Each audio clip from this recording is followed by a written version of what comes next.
Skip Bayless and Shannon Sharp, guys. How are you doing? Doing good. Anything about to pop off tonight? About to pop off?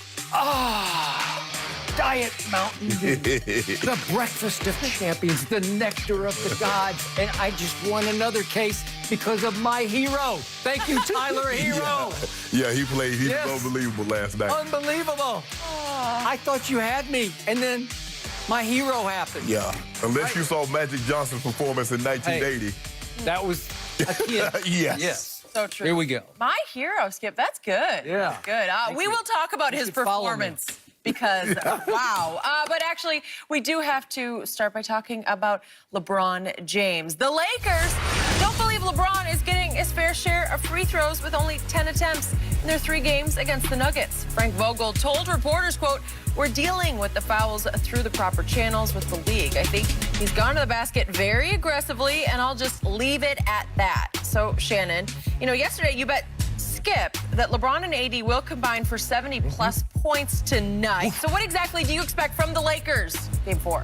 I expect the intensity to be like it was in the fourth quarter for the entirety of the game. They know what they're up against, and what they need to do is to make sure this giant blaze, this little smoldering doesn't become a giant blaze. Because as they go further along, and that's what happened in Utah, that's what happened against the Clippers, they gain more and more confidence. They're like, hold on, we beat them.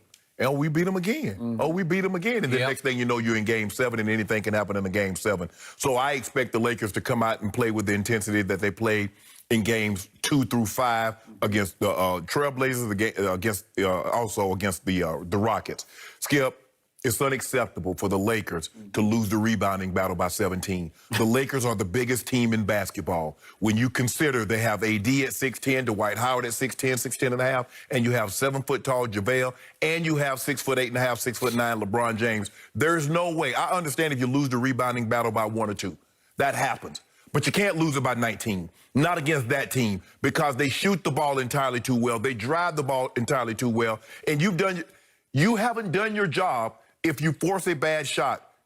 You've done your job when you force a bad shot and you secure the rebound. And by the way, lowest rebound total for the Lakers in any regular or playoff game, regular season or playoff, since 2006. Yes, they tied it. Yeah. In 94, in 92 they had 25. They had 24 in a game. So they tied it in 2000. Let that sink in for a second, Skip. With those big guys out there, that's unacceptable. Help me out on the totals again. AD had 2, JaVale had 1, Dwight had 1. Yes. 4 rebounds for 3 bigs. Bigs. Right? Big bigs. Yes.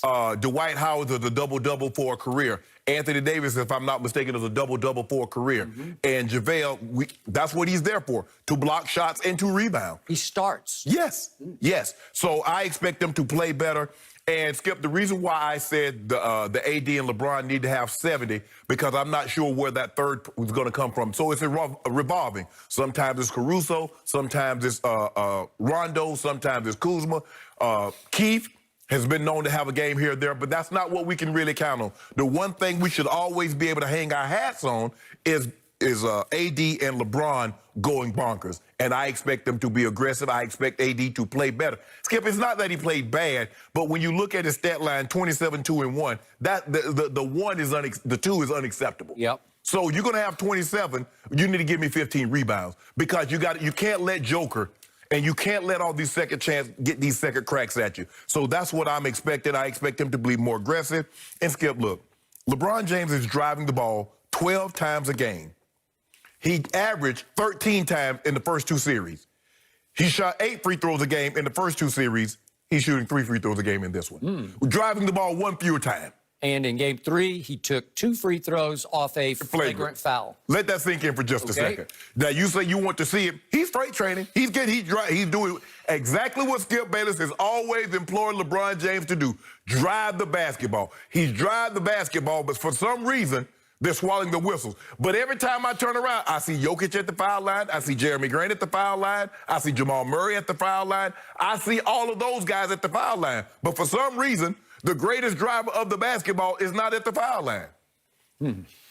As Frankie V said, we're going through the proper channels. I'm not going to say what we aren't doing, but let's just say we put it out there. They officially presented their case to the league. Yes, yes. And so we want some of these calls that y'all been giving them.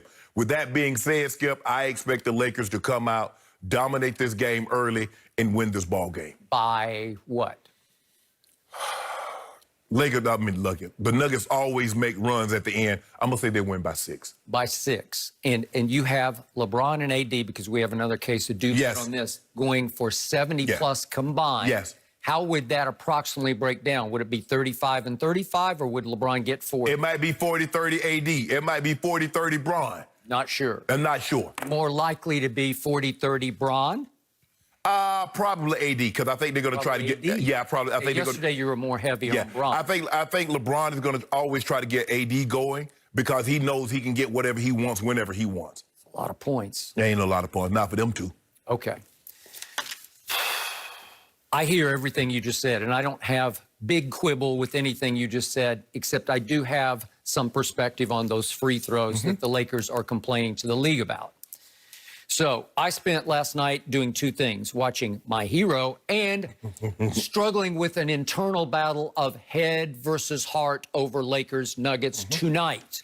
Because my heart keeps saying, come on, Nuggets, put them on the hot seat. I just want to see this go 2-2 and see how LeBron, AD, and the rest, and Frankie V, see how they react under real fire, true Western Conference playoff fire. I would just love to see the drama, the theater of that in a Game 5. But my head keeps saying, no, no, no. The Lakers are just better. My head keeps reminding me that in the fourth quarter of Game 3, from the 10-minute mark down to the 5-minute mark, your team went on a 21-4 run. The Lakers actually became the Nuggets in that game and did what the Nuggets did often to the Clippers and obviously to the Jazz. And 21-4 is hard to do in a 5-minute stretch of the fourth quarter. 21-4, and your man had 11 of those points, and it started with the 3 that seemed inconsequential at that moment. Right. But then he goes break dunk, break dunk, break dunk, and that was electrifying LeBron at his most impactful. Where for that stretch he took that game over, and I believe he hit the wall a little bit physically because how old is he? 35. I believe a 25-year-old, I believe an 18-year-old would have hit the wall because it was such an explosion of energy that I think his legs weren't quite underneath him when he took the 3 to tie and he missed it wide left, and that seemed to be kind of psychologically the end of them.